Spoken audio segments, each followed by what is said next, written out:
On today's show, a thriller in Sacramento. The Orlando Magic lose to the Kings. How did the Kings get this one done when De'Aaron Fox just didn't seem to have it? We'll talk about that. And are the Clippers back? Talk about that and more on today's Locked On NBA. Let's go. You are Locked On NBA, your daily NBA podcast. Part of the Locked On Podcast Network, your team every day.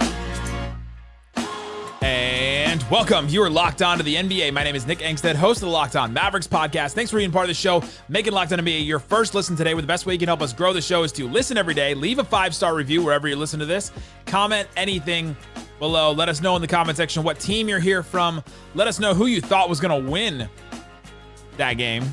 Magic versus Kings. Talk about that game. Today's episode is brought to you by FanDuel. Make every moment more. Right now, new customers get $150 in bonus bets with any winning $5 money line bet. That's $150 if your team wins. Visit FanDuel.com/lockedon to get started. And joining me, as always, on a Thursday, what you got for me, Pat the Designer?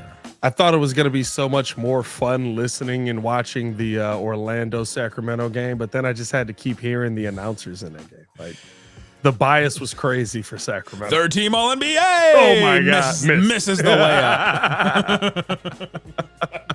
Okay, we get it. Okay. You like this guy, yeah?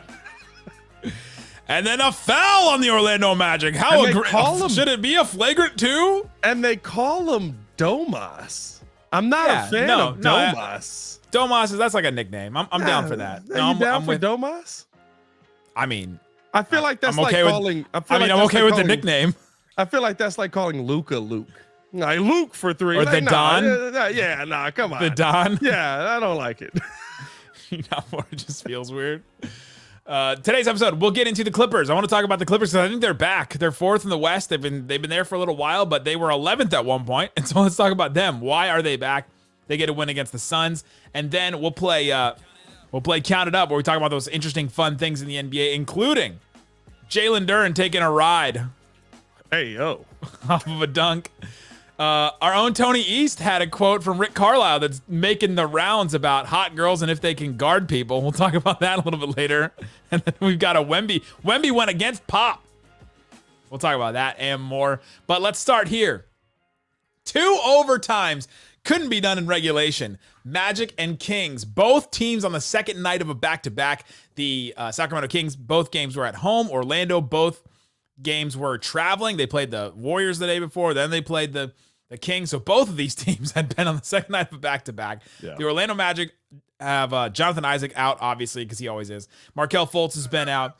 Cole Anthony and Joe Ingles was out looking like a pizza delivery guy sitting on the sidelines, as always. So they were a little bit shorthanded. Also, as always. Wait a minute. They were shorthanded. And then Franz Wagner goes out at the 6-minute, 45-second mark of the first quarter. And this game missed 6 quarters in this game, basically. And so he goes out. And this Orlando Magic team, it was just surprising to me looking at the players that they had on the collection of players they had on the court, that they even made it to the end of regulation, let alone first overtime, second overtime, and what they did.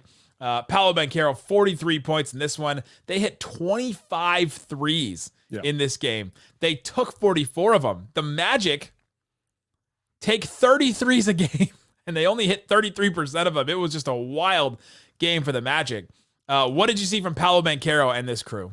I mean, listen, I honestly believe that the reason that the Magic lost this game is Paolo got tired. Like overtime 1, I don't know if you got a chance to see the scoring in that quarter. It's Paolo. Don't worry about it. Here it is. You ready? Here's all the scoring. Paolo Banchero hit a 3. Paolo Banchero pull-up jumper. Paolo Banchero fouled 2 free throws. Paolo Banchero got an offensive foul. Then Paolo Banchero out of bounds, and he scores in the inbound layup. Every single one of their points. Yeah, and then the second overtime, Jalen Suggs stepped up a little bit, but it just wasn't enough because their go-to guy was tired. Paolo Banchero has really set himself up as the number 1 in this NBA, and I mean, he's had a dominant season. It's really good to see him playing this well on the road as well. Early on in the season, it seemed like it was the tale of 2 Paolos. It was like, at home, this guy's amazing. On the road, still a good player, but it doesn't feel like he's all the way, there yet. Now, seeing this game versus the Kings, I mean, there was nothing that the Kings could do to slow down Paolo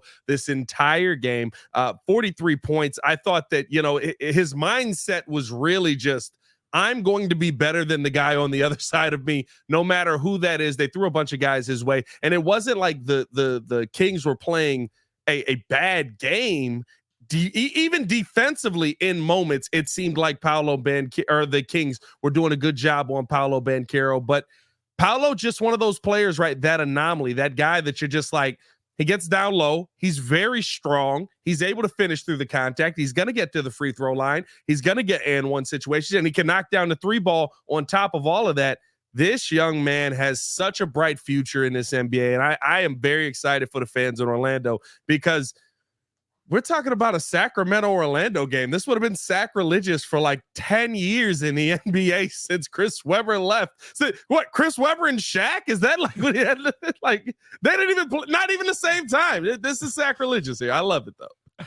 Hey, your team every day, man. We're going for all of them. We got Locked On Kings, we got Locked On Magic, and we love them the same as Locked On Lakers and Locked On Celtics and all of them. Paolo Banchero is just big and fast and can do a lot of stuff with the basketball. Yeah. He went 6 of 9 from 3 in this one, which was nice, but it just hit a bunch of threes. 11 of 14 from the free throw line, got to the line, including a couple in the overtime periods. Like, yeah, he was just playing really well. On the Kings side of it, or I want to say one more thing about the Magic. On the Magic, Trevelin Queen. Raise your hand at home if you knew who Trevelin Queen was. Trevelin Queen. I'm a nerd. All right, you're a nerd. How many minutes has Trevelin Queen played so far this season for the Magic? Oh, this is probably his most the entire season. I don't think he's played a game. Well, he's been in the G League. He came up once. You're trying too hard. I think he came up one time before. He's played 1 minute before tonight. Okay, all right. I'm not tripping there. He did play NBA minutes. He played in the G League most of the season. Not minutes. Not plural. One minute. Singular. Okay. He's played 1 minute for the Magic so far this season. He played 38 in this one. By the way, Nick didn't bring that up. That just tells you how addicted I am to NBA. That's true. I didn't tell him I was going to ask him. He didn't tell me anything about Trevelin Queen. No. How would you know? Gary Harris goes down with an injury. Franz Wagner was out with an injury. Like, they were missing guys we talked about earlier. They just needed guys to step up. And so they were playing Chuma Okeke. They were playing Anthony Blacklade until he got a flagrant foul. They were playing Admiral Schofield, got some time. Admiral Schofield, baby. They're going all, like, they were just playing anybody out there. So shout out to what the Orlando Magic were able to do. But the Kings, though, get the win. Yep. And man, the first thing I thought about watching this game is Fox has got nothing. He played 40 minutes. And it just almost 44 minutes. Yeah. It just seemed like he didn't have anything in this one. He didn't score from the beginning of the second quarter through the midway through the fourth quarter. Then he didn't score again until the last 2 minutes of the second overtime. There was just these long stretches where he just didn't have it. And I was wondering, like, why is he even out there at times? And then, of course, he scores the last 2 baskets for the Kings in the second overtime, basically gives them the win there. But outside of De'Aaron Fox, what did you see from this Kings team? I mean, listen, they really rallied around each other. Like you said, De'Aaron Fox really struggled in that second half. I believe only 1 for 8 for the entire second half. But when you look at the rest of the guys being able to go out there, and it really speaks to kind of what this team is, rallying around him, right? You look at Monk. Was that Chris Duarte coming out, having a big second half for this team, 16 points on, I'm sorry, Malik Monk. I'm looking at the wrong name there. Malik Monk having 60. I was like, Chris Duarte, that didn't feel right. Having 16 points there, being able to go out there and really knock down the shot. And the guy that I thought was really interesting was Domas. In that second half, I thought that Domas. Now you're for Domas. No, I don't like it, but I've heard it all night. You just said it twice. Like, I don't like it. I don't like it. The guy, the Sabonis being able to go out there. Arvidas' son. Yeah, Arvidas' son. Let's do that. The Sabonis being able to go out there, I thought that he did a ton of things off ball, setting the screens, being able to pop guys open, doing a lot for Malik Monk on that, being able to get down low and finish. And he was just the guy that was there on the cleanup, man. Like, when you see Sabonis, and so often with Sabonis, we kind of talk about him not as the second guy, not as the third guy, but just as the guy that just exists. I'm just here on the cleanup crew. Boom. I'm still going to get my 20. I'm going to do everything that everybody needs. But I thought offensively in that second half, he really did a lot to keep the Kings in this game. And of course, Malik Monk being able to go out there and knock down 5 of 10 shots on the day, really did a good job in that second half. Yeah, Malik Monk, 37 points total, 9 assists in this one. He averages like 14 and 5. And so for him to really step up when De'Aaron Fox didn't have it in that entire end of the fourth quarter and both overtimes until those last couple minutes, he was the one attacking over and over and over again. He was the one getting to the bucket, creating things, like creating offense. And it's just such a luxury to have a player like that for the Kings that can take over and can go off. I mean, he's got to be 6th man of the year, or at least like way up there at this point. Yeah, probably. I mean, listen, can we say 6th man? No, I mean, Malik Monk's hasn't playing. Started a game. Yeah, that's true. But he's 6. playing so many. How many players minutes. start? 5. I know. 6. I know, but it just feels wrong. It doesn't feel like he's the 6th man on this team. It literally feels like he's the 6th starter. We're gonna find him so many minutes to play in these games. Well, your boy Chris Duarte started and played 10 minutes, and then Malik Monk played 46 minutes. So it's literally like they just don't want to start him at the beginning of the game. Man? So wow, is he the 6th man? If he doesn't, what if he's 4th in minutes or 3rd in minutes? Is he the 6th man then? That's what I'm saying. That's why I'm wrinkling my brain right now. That's why I'm sitting there looking. I mean, in theory, yes, he is the 6th man, but Chris Duarte's minutes have been probably the most inconsistent minutes in the NBA. It feels like Jamal Murray in his rookie year. Be like 30 minutes, 7. Wait, what? Paolo Banchero, amazing game. Amazing games from Malik Monk and Sabonis to take up when De'Aaron Fox didn't have it, and the Kings get the win in this one. Great stuff all around. Coming up, let's talk about the Clippers. Are they back? We'll talk about that and more coming up. Today's episode brought to you by BetterHelp. Go to BetterHelp, and everybody has some things that they need to talk through. You have something in your life that is bothering you, causing you anxiety, that you have a relationship issue with a family member or a partner or something like that, a friend even. If you've got something that you need to talk about, check out BetterHelp. If you've been waiting around and you've been saying, man, this thing is just really bothering me, I wish I had somebody to talk to somebody at BetterHelp. If you're thinking about giving therapy a try, give BetterHelp a try. It's entirely online, designed to be convenient, flexible, suited to your schedule. You pick the times. You get a therapist, you know, somebody that's licensed that you know you're going to get matched with, and you can decide to change at any point. Therapists know that like you're not going to vibe with everybody, and so they want to make sure that you're comfortable with that person. You can change at any time. Again, designed to be convenient, flexible, suited to your schedule. Celebrate the progress you've already made, but let's keep it going at betterhelp.com/LockedOnNBA today to get 10% off your first month. Again, that's BetterHelp, HELP.com/LockedOnNBA.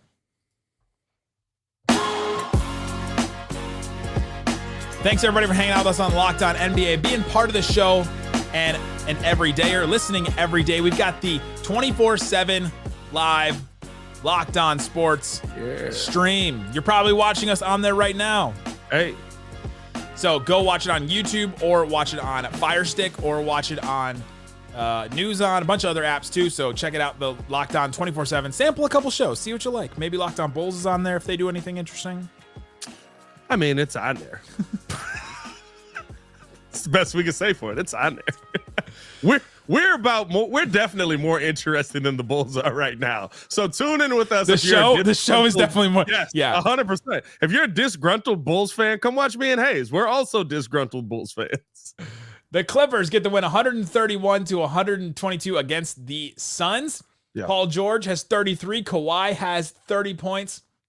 30 points, 8 boards, 3 assists, 2 steals, 2 blocks for Kawhi Leonard. Played 40 minutes in this one. James Harden with the casual 22 and 11. Westbrook off the bench playing 18 minutes. I don't want to focus on this game. I want to focus on the Clippers themselves. Yeah. Are the Clippers back? Because they, on December 1st, so about a month ago, were 11th in the West. They were 8-10. It was the end of that crazy stretch at the end where they were losing a bunch of games in a row after the Harden trade. Everybody thought they were done. Oh, Harden trade's the dumbest thing they could have ever done. Then by December 27th, they were 4th in the West. They were 18-12. They went on a 10-2 stretch right there. Now they're still 4th in the West, but they're 20-12 at this point. Since November 14th, right after the Harden trade losing streak. Since then, the Clippers are 18-6. They have the 5th best offense and the 10th best defense in the NBA. What have you seen from the Clippers?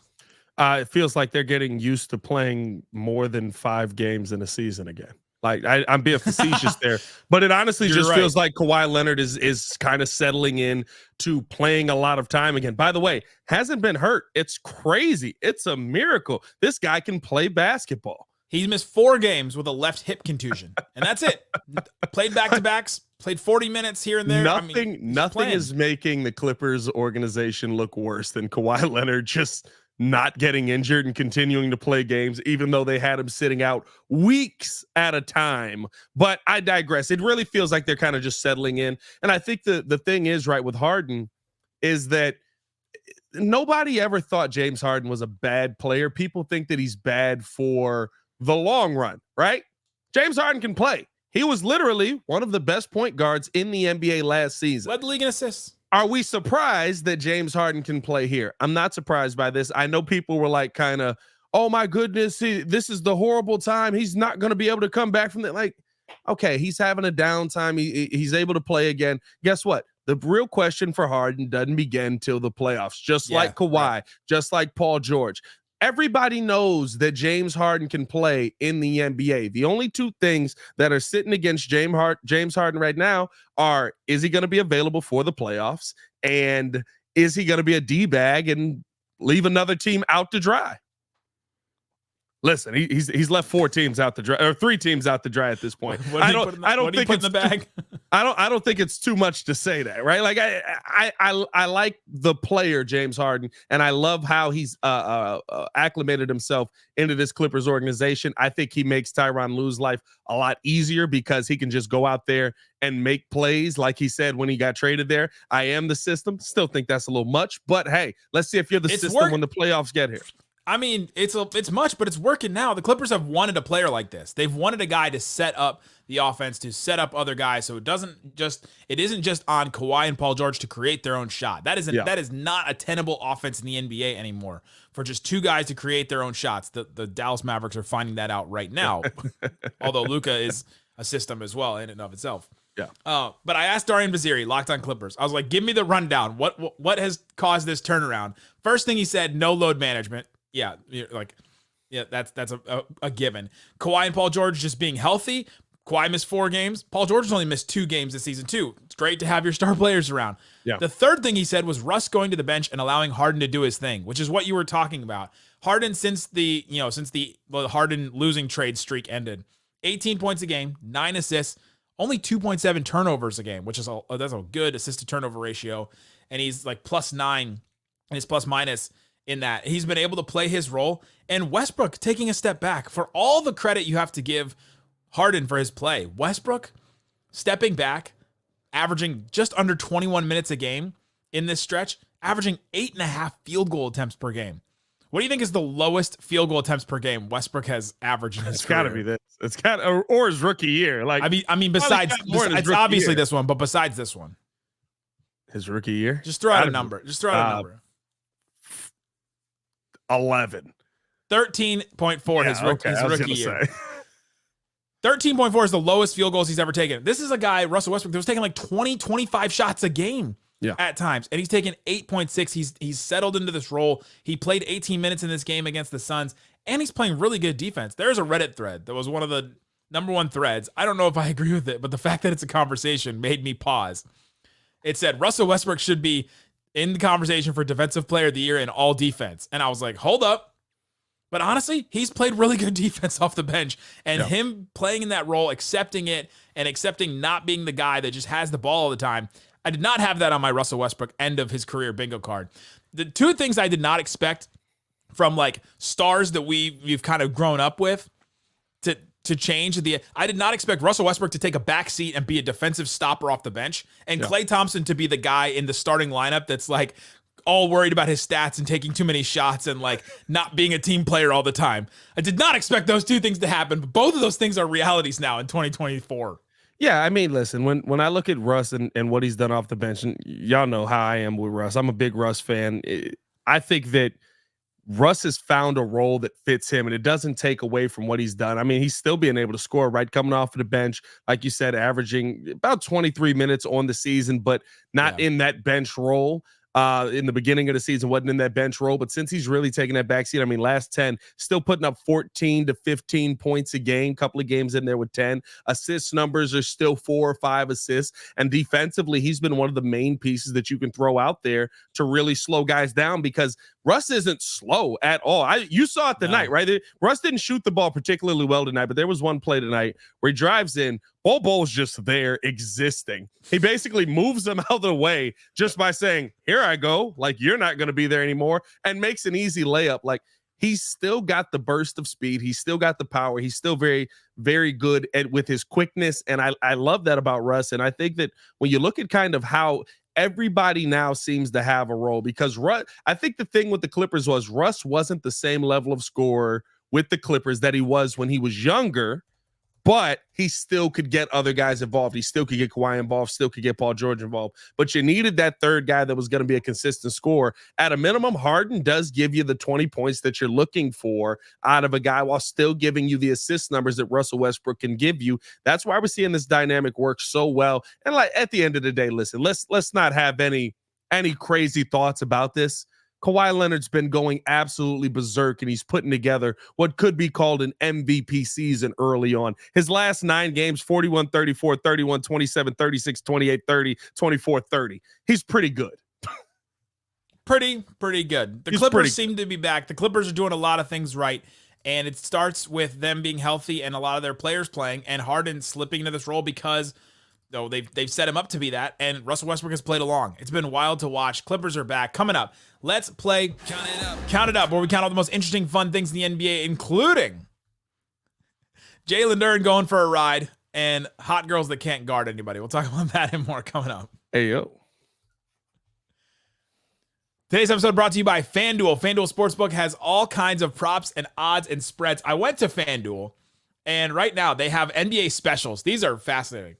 In which game will LeBron James score his 40,000th regular season point? He's at 39,440 plus whatever he got tonight. And so you can go put in February 8th versus the Nuggets, February 9th versus the Pelicans, February 13th versus the Pistons. You can do 14th against the Jazz, February 22nd against the Warriors. The leader in the clubhouse is February 23rd against the Spurs. That's plus 500. So you can go put some bets on that. That's pretty fun. Go check it out at FanDuel.com. Again, use the promo code LOCKEDON or go to FanDuel.com/LOCKEDON. New customers get $150 in bonus bets guaranteed when you place a $5 bet. Visit FanDuel.com/LOCKEDON. Make your first bet a layup. FanDuel, official partner of the NFL.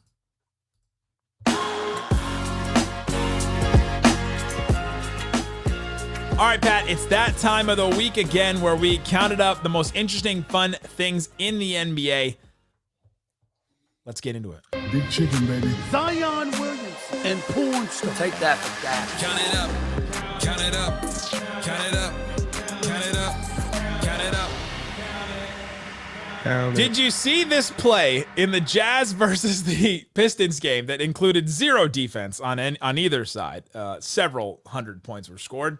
Jalen Duren went for a two-handed dunk, was hanging on the rim, and Walker Kessler went to contest the dunk, and then Walker Kessler was underneath him as Jalen Duren was kind of swinging around the rim. He did a swing around the rim where he's like holding on with two hands, swings all the way around the rim, and then like basically lands on Walker Kessler as if he's giving him a piggyback ride. And he like is sitting on his shoulder, and Walker Kessler, I kid you not, takes 3 steps with Jalen Duren on top of him as if he was giving him a piggyback ride for about 3 steps there. My question is, who deserves more blame for this? Duren for not holding onto the rim longer and not like letting Kessler get out of the way, or Kessler for not getting out of the way fast enough? Walker Kessler deserves more blame for not dropping it on his back. You're not going to disrespect me in front of millions of people, dog. I'm sorry. You the Detroit Pistons. Y'all are literally one of the most dog water teams in the NBA. You going to sit on my shoulders? I'd have let you fall. I'd have been like, oh, well, there you go. Thrown him off? 100%, bro. Like, come on. Now, listen, I get it. We're in a different time in the NBA. Everybody's kind of a little more kumbaya, and it's a very PC culture. But, bro, come on now. Like, what are we doing out here, bro? Because here's the thing. Jalen Duren swung on the ring. Should have been a tech in the first place. Swings around the rim. No, because there's a player under him. There's literally, because of the way the play ended, I think he could have held onto the rim longer. Walker Kessler was trying to get up out of there. And I feel like Jalen Duren was looking for Walker Kessler out there with the swing around. Come on now. Let's say he landed that. Let's say he landed that. I think Duren could have held on longer. he could have been going for the disrespect. He literally like almost was riding on his shoulders. He was. And he would have fallen. If you, as Cat Williams once said, Cat Williams very much in the news today. If you ride, you gonna fall. Do you think that mentality is why Walker Kessler is like coming off the bench and like not a huge integral part of what the Jazz are doing right now sometimes? I think the Jazz are just also a bad basketball team. The Jazz have been really good. I'm going to defend the Jazz. The Jazz have been really good. They just destroyed the Mavs the other night, so I'm very up on my Jazz. I mean, all right, okay. I don't know. I think that Walker. I'm like Kessler's Ryan Gosling in La La Land. I'm very much up on my Jazz. Big Jazz guy. You're a big Jazz guy right now. Big Jazz guy. I don't know. I think Walker Kessler is just. I think Pat just got fired for talking bad about the Jazz. Did I freeze? From David Locke, our CEO. Can you not? Am I frozen? No, I think you just. Oh! I thought you were saying like I was stuck on the screen. I was like, what? Oh well, it happens. It is what it is. Not to be stuck in the unemployment line. David Locke hears this episode. And listen, if I get fired for telling the truth, it's tough. It's a tough way to go. They're 16 and 18. Come on, they've been good lately. Our friend Tony East, who hosts this show regularly and then also is the Locked On Pacers host, reported a Rick Carlisle quote recently that went viral. Rick Carlisle said about the Pacers, even dating a pretty girl gets boring after a while if she can't guard anybody. Rick Carlisle out of context about his team. My question is, how many Hinge, Bumble, and Tinder accounts are currently being changed to say requirement must be able to guard a pick and roll?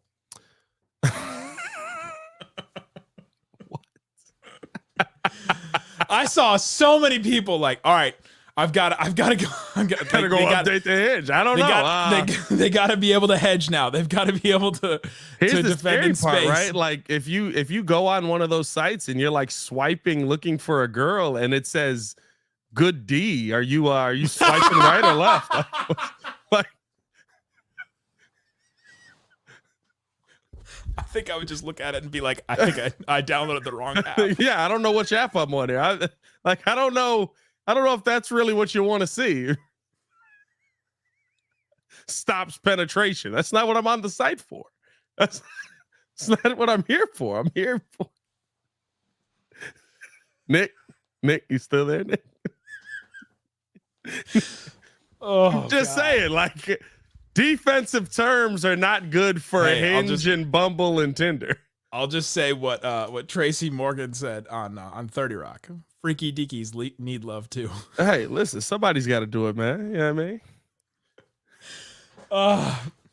I'm glad I asked that. I'm glad I asked that question instead of several others. I thought about that question so long. I was like, I can't think of a good question for this, but I have to put this in here. Oh my God. Victor Wembanyama in this first game the other night was out of the game with 3 minutes left, and he lobbied for more minutes for himself. He's been on this minutes restriction. He checked himself back into the game with 1:46 left. He got a dunk, and Pop took him back out. He pulled him at the 1:10 mark, and after the game, Victor Wembanyama said, I wasn't allowed to sub in, but I still did it, and the coach sent me out right after. My question is, do you like Wemby going up against Pop in this scenario? That's tough. I gotta say no, because I just said the same thing about Jair Alexander covering, Bears Packers is this week. So that's very much the same thing. It's a very, very well. I mean, it's a similar situation in where your coach basically is telling you don't have permission from the coach to go do something, I should say. So for me, and Popovich, just both. Well, I didn't say. Well, clearly you don't know who Jair Alexander plays for. I have no idea. I had literally just Googled Bears coach. That's what I just did. He is not a Chicago Bear. He definitely plays for the Packers. That is, boom, right past him. Don't worry about that. No, but I think that there is a level of respect that you have to have for the coach. I'm not saying that it should go to like, oh, you got to suspend him. Like they suspended Jair Alexander. That's why I brought it up. I don't think it needs to go to that level by any means, but there does have to be a like, hey, listen, if the team is putting you on a restriction, if your coach is telling you that you can't do something, you can't just, this ain't pickup ball. And I get it. Like you were the king in France. You're no longer the king here. You are one of Pop's players. When Pop speaks, you do need to listen. Yeah, it kind of makes me like Wemby though. It's one of those like, makes you hey, root don't for him sit now. me down. Like I like the mindset of like The mindset don't of let like, me be, well, his thing he said afterwards was he checked himself in. It underscored his belief that the Spurs could still win the game after another minute or two wouldn't hurt. He said, quote, "I know the wise option is to listen to the staff, even though it is hard and frustrating." He wanted to win the game. He thought that he could go back and they could win the game. And so like putting winning ahead of it, like it's got to be frustrating having all these like mince restrictions and stuff he's been dealing with. Yeah. No, I get that. Like I understand kind of that. And I think they're trying to protect Wemby because of the rookie wall. It seems like he had slowed down a couple of games and he was getting a little more tired quicker. Against the Bulls, I was like, is Wemby out there? Like, I know he's the tall guy in the middle, but it feels like he's not really out there doing a lot. And for some reason, he's not the number one option on the team sometimes. Like, it's like, how are we never just weird. Not always throwing the basketball to Wembanyama? Like, is Pop trying to teach him some like, hey, you're one of 15 on this team. Apparently like, he is taking him out of the game and not letting him go back in. Well, I would think that would mean that Pop's pulling the plug and he believes in you as a starter. But I don't know. That's a weird situation. I would always say lean towards the coach, but I do love the mindset of, hey, I want to win this game. Let us know in the comment section what you think about all this. Who do you thought was going to win the Orlando Magic versus the Kings game? What team is your favorite team? Let us know in the comment section. Guys, thanks so much for listening to Locked On NBA. Bye-bye. Boom. No D. Great penetration.